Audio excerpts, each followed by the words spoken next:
have to pick paint colors. You're either super excited right now or you're thinking, oh my God, just find me someone who's gonna pick these colors for me and I'll just say yes to whatever they say. I love picking paint colors, but I've been doing it a very long time and I'm here to give you a couple of my guidelines if you have to pick your paint colors all by yourself. The first thing you want to do is take a look at your brand colors. Often these are going to be way too bright to be your main field color in your office, but you can absolutely use them on accent walls or half walls or the space between your upper and lower cabinets.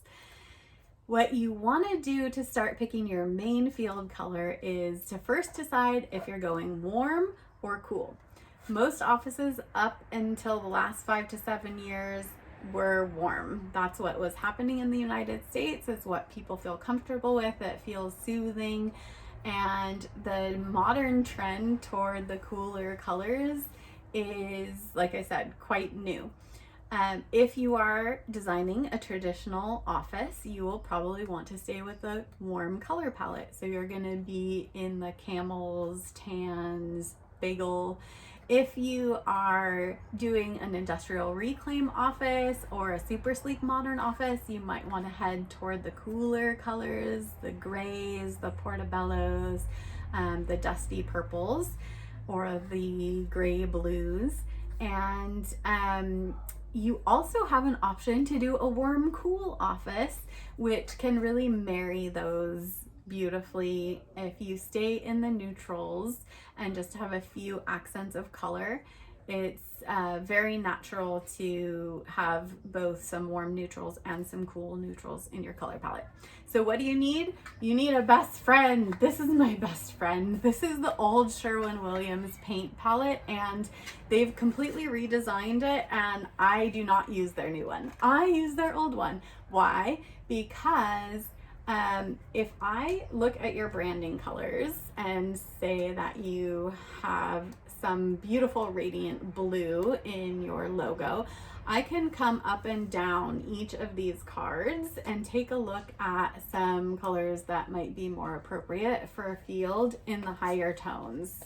So I can come in here to a deep blue, I can run up and down into the lighter colors.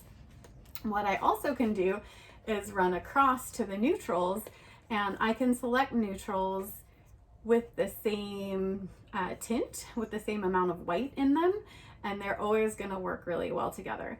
The other thing that's always going to work well together is anything on the card for the hue. So if I am doing a neutral and I want to pick a color that would be good for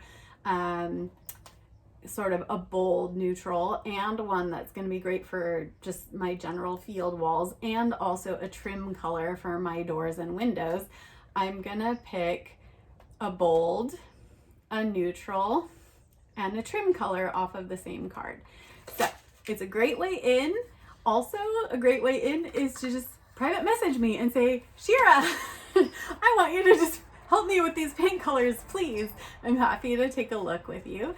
And if you have a great story of either a really successful paint selection process and result, or one that went terribly wrong, I'm sure your colleagues would learn a lot from hearing your stories. So please post them in the comments, and I look forward to reading them.